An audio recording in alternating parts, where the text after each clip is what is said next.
ഗോപികൃഷ്ണൻ, ശരിക്കും ഈ നമുക്കൊരു മുഖ്യമന്ത്രി വേണം. അതെ. കോൺഗ്രസിൽ ഇപ്പോൾ നടക്കുന്ന സംഭവങ്ങൾ ജനാധിപത്യത്തിന്റെ സൗന്ദര്യമോ അല്ലയോ എന്നതിനേക്കാൾ ജനാധിപത്യം ഏത് മോശം അവസ്ഥയിലും മരിക്കാതിരിക്കട്ടെ. നമ്മുടെ തൊട്ട് അടുത്ത സംസ്ഥാനം തമിഴ്നാട്ടിൽ അവിടെ കൃത്യമായ ഭൂരിപക്ഷം ഇല്ലാതിരുന്നിട്ട് കൂടി അവിടെ ഒരു മുഖ്യമന്ത്രിയായി എന്നത് കേരളത്തിലെ ജനങ്ങളെ സംബന്ധിച്ച് നിർഭാഗ്യകരമായി. ഇപ്പൊ നമുക്ക് വേറെ കാര്യങ്ങൾ കൂട്ടത്തിൽ പറയണം. അവിടെ ഒരു പ്രതിപക്ഷ നേതാവുമായി ആയിട്ടില്ല. അതെ, മുഖ്യമന്ത്രിയായി, ശരിയാണ്, പ്രതിപക്ഷ നേതാവുമായി. കോൺഗ്രസിന്റെ കാര്യം പറയുമ്പോൾ 2018 ദിലീപ് കഴിഞ്ഞ ദിവസമൊക്കെ സൂചിപ്പിച്ചതുപോലെ ഛത്തീസ്ഗഡിൽ 4 പേരുണ്ടായിരുന്നു മുഖ്യമന്ത്രി സ്ഥാനാർത്ഥിയായി മത്സരത്തിന്. ഛത്തീസ്ഗഡിൽ ഇതുപോലെ ആലോചനകളൊക്കെ നടന്ന ശേഷമാണ് ഭൂപേഷ് ബാഗലിനെ മുഖ്യമന്ത്രിയാക്കുന്നത്. 2022 ഹിമാചൽ പ്രദേശിൽ ഇതുപോലെ തന്നെ സാഹചര്യം ഉണ്ടായി. അവിടെ ഒരു ഉപമുഖ്യമന്ത്രി പദം കൊടുത്ത് കോൺഗ്രസ് അത് കോംപ്രമൈസ് ചെയ്തു.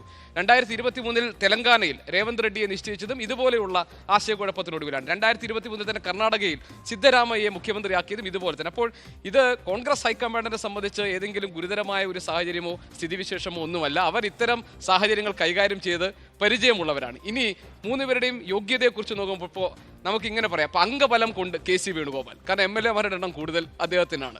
പിന്നെ ആൾബലം കൊണ്ട്, അതായത് കൂടുതൽ ആളുകൾക്ക് താല്പര്യം വി ഡി സതീശൻ, അനുഭവ പരിചയം കൊണ്ട് രമേശ് ചെന്നിത്തല. ഇങ്ങനെയാണ് 3 പേരും അവർ പൊസിഷൻ ചെയ്തിരിക്കുന്നത്. അവിടെ ഇന്നലെ ഹൈക്കമാൻഡിന്റെ ചർച്ചകൾ ഒക്കെ നടന്നെങ്കിലും പുറത്തു വരുന്ന റിപ്പോർട്ടുകൾ അനുസരിച്ച് ഹൈക്കമാൻഡ് ഈ 3 നേതാക്കൾക്കും കൊടുത്തിരിക്കുന്ന സന്ദേശം എന്നത് ഞങ്ങൾ തീരുമാനിക്കും, ഒരു പേര് ഞങ്ങൾ പറയും. ഇപ്പോൾ നിങ്ങളുടെ 3 പേരുടെയും പേരിൽ കോൺഗ്രസ് കേരളത്തിൽ നടന്നുകൊണ്ടിരിക്കുന്ന ഈ പ്രകടനങ്ങൾ, പരസ്പരമുള്ള ഈ തൊഴുത്തിൽ കുത്ത്, ഇത് അവസാനിപ്പിക്കണം, അതിന് നിങ്ങൾ നിർദ്ദേശം കൊടുക്കണം എന്ന കർശനമായ ഒരു വാണിംഗ് ആണ് ഇന്നലെ ഹൈക്കമാൻഡ് നൽകിയിരിക്കുന്നത്. അതിൻ്റെ ഏറ്റവും പ്രത്യക്ഷമായ ഉദാഹരണമാണ് ഇത്. കഴിഞ്ഞ 3 നേതാക്കൾ ഇറങ്ങി ഒന്നും മിണ്ടാതെ വന്ന് ദീപാദാസ് മുൻഷിക്കൊപ്പം നിന്നു. ദീപാദാസ് മുൻഷി ആദ്യം സംസാരിച്ചു, വി ഡി സതീശൻ പിന്നീട് സംസാരിച്ചു, രമേശ് ചെന്നിത്തല സംസാരിച്ചു, അതിനുശേഷം കെ.സി. വേണുഗോപാൽ ഇത് എൻഡോഴ്സ് ചെയ്തു. അതായത് ഞങ്ങളുടെ പേരിൽ നടക്കുന്ന ഈ പ്രശ്നങ്ങൾ അവസാനിക്കും. അതായത് നമ്മളായി മാറ്റം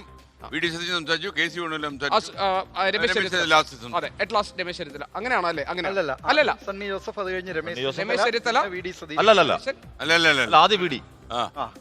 ആദ്യം പറഞ്ഞത് വീഡിയാണ്. അതെ, എല്ലാരും സംസാരിച്ചു. ഫസ്റ്റ് പറഞ്ഞത് വീഡിയാണ്, പിന്നെ കെ.സി. ആണല്ലേ, കെ.സി. അതിനുശേഷം. ഏതായാലും ഈ 3 നേതാക്കളും കൊടുക്കാൻ ഉദ്ദേശിച്ച, അതായത് ഹൈക്കമാൻഡ് അവരോട് ആവശ്യപ്പെട്ടതായി നമ്മൾ മനസ്സിലാക്കുന്നത്, നിങ്ങൾ ആദ്യം അത് തിരുത്തു, നിങ്ങൾ ചെയ്തുകൊണ്ടിരിക്കുന്ന അവിടെ നടക്കുന്ന ഈ സ്റ്റേജ് മാനേജർ പരിപാടി നിർത്തൂ, ആ സന്ദേശം ആദ്യം താഴേക്ക് പോകട്ടെ എന്നതാണ്. ഇനി തീരുമാനം വരാൻ പോകുന്നത് ഹൈക്കമാൻഡിന്റെ ഭാഗത്ത് നിന്നാണ്. അതൊരു ഒറ്റ തീരുമാനമായിരിക്കും. അതിനു മുൻപ് സാധ്യതയുള്ളത് A.K. ആന്റണി, സോണിയാഗാന്ധി പോലുള്ളവരുമായി അവർ ആശയവിനിമയം നടത്തും.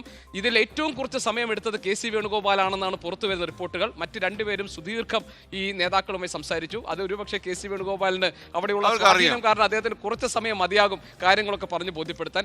ഏതായാലും ഹൈക്കമാൻഡിന് മുന്നിൽ വരാൻ സാധ്യതയുള്ള ഒരു നിർദ്ദേശം ഒരു മുഖ്യമന്ത്രിയും ഒരു ഉപമുഖ്യമന്ത്രിയും കൊടുത്തുകൊണ്ട് മറ്റ് സംസ്ഥാനങ്ങളിൽ ചെയ്തതുപോലെ ഈ പ്രശ്നം പരിഹരിക്കാനായിരിക്കും. പക്ഷെ ഒരു കാര്യം ഉറപ്പാണ്, ഹൈക്കമാൻഡിന് ഈ പ്രശ്നം ഇന്നലത്തോടുകൂടി പരിഹരിക്കാൻ കഴിഞ്ഞിട്ടില്ല. അങ്ങനെ ഉണ്ടായിരുന്നുവെങ്കിൽ സ്വാഭാവികമായി ഇന്നലെ തന്നെ പ്രഖ്യാപനം നടത്താമായിരുന്നു. അത് ഉണ്ടായിട്ടില്ല. അപ്പോൾ ഇനിയും വളരെ സീരിയസ് ആയിട്ടുള്ള ഒരു കൺസൾട്ടേഷൻ ആവശ്യമുണ്ട്. ആ കൺസൾട്ടേഷൻ സോണിയാഗാന്ധിയിലേക്ക് പോകുമോ, അതിനോടൊപ്പം തന്നെ ഇവിടെ VM സുധീരനും A.K. ആന്റണിയും അടക്കമുള്ള മുതിർന്ന നേതാക്കളിലേക്ക് പോകുമോ? അങ്ങനെയാണെങ്കിൽ അവരാരുടെ പേരായിരിക്കും നിർദ്ദേശിക്കുക, അവർ പറയാൻ പോകുന്ന ഫോർമുല എന്തായിരിക്കും എന്നത് വളരെ പ്രാധാന്യത്തോടുകൂടി പരിഗണിക്കുക. നമ്മൾ ശ്രദ്ധിക്കേണ്ട ഒരു കാര്യം, ഇന്നലെ വരെ മുസ്ലിം ലീഗ് എടുത്ത നിലപാട് ഞങ്ങൾക്ക് ചില അഭിപ്രായങ്ങളുണ്ട് എന്നായിരുന്നെങ്കിൽ ഇന്ന് ആര് വന്നാലും കുഴപ്പമില്ല, മയപ്പെട്ട ഒരു നിലപാട് സ്വീകരിച്ചു. അവരെടുത്ത തീരുമാനം എന്താണെന്നറിയോ ഗോപികൃഷ്ണൻ? ഞാൻ മനസ്സിലാക്കുന്നത്, അതായത് കോൺഗ്രസ് ആണ് തീരുമാനിക്കേണ്ടത് അവരുടെ മുഖ്യമന്ത്രി ആരാകണം. അപ്പൊ ഞങ്ങളുടെ ഉപദേശം ചോദിച്ചാൽ പറയും, പക്ഷെ ഞങ്ങൾ അഭിപ്രായം പറഞ്ഞു. അതല്ല, അപ്പൊ അവർക്ക് ഇയാളെ തന്നെ മുഖ്യമന്ത്രിയാക്കണം എന്നൊരു അഭിപ്രായം പറഞ്ഞു കഴിഞ്ഞാൽ ഞങ്ങൾ എന്തിനാ അതിനകത്ത് ഇടപെടുന്നത്?